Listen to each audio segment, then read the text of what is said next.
Back here live in Farmville, the RNC now putting out a new attack ad on Hillary Clinton's running mate, Tim Kaine. This before the debate tonight at Longwood University. The RNC going after his record as governor and as a lawyer on the death penalty. Here was a clip of that now. Long before Tim Kaine was in office, he consistently protected the worst kinds of people. Lem Tuggle raped, sodomized, and murdered Jesse Geneva Havens after being paroled for murdering a 17-year-old girl. Tim Kaine defended him. Sean Spicer now, RNC Communications Director, with me now, and good morning to you. Good morning. It's a powerful ad. It is.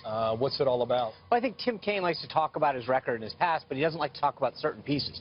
We need to remind people that this is what Tim Kaine did for a while. He took care of and made sure that people who committed the most heinous acts served the least amount of time. There are families around the Commonwealth of Virginia and the rest of America that, frankly, have had to deal with heinous acts or crimes against them or their family. And Tim Kaine chose for an early part of his career to make sure that those people spent the least amount of time in jail after those acts. What he will likely point to is his Catholic faith and how he sees everybody as redeemable.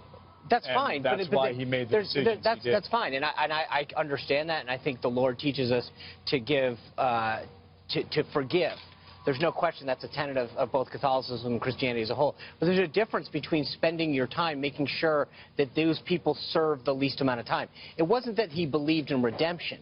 I get that piece of it. But what he did is actively go out and make sure that people committed the most heinous crimes against people and families that got the least amount of time. That's a vastly different thing. You know, in 1988, there was a spot called the Willie Horton ad that was targeted Michael Dukakis, a very effective ad. You sent out a tweet last night under your account that was later deleted. Right. Well, what I did is Roll Call put up a story about the ad, and we just, when you hit tweet this story, that's the headline that they chose to call it a Willie Horton style ad. When I looked at it and realized that it was not an accurate depiction of what our ad was, because it literally, anyone who comes to that conclusion either hasn't understood history or hasn't seen the ad. The ad has nothing to do with Was it a mistake to infer Willie Horton in that tweet?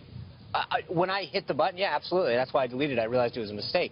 I think Roll Call, and we argued very strenuously with them, I think equally made a larger mistake. And frankly, of all people, the Huffington Post called them out on it and said this is ridiculous to equate this to Willie Horton. It's an ad about Tim Kaine's record. The folks in that, 3 out of the 4 of them are white. There is no racial overtones. There was no furlough program. There was no weekend pass. And this has nothing to do with that.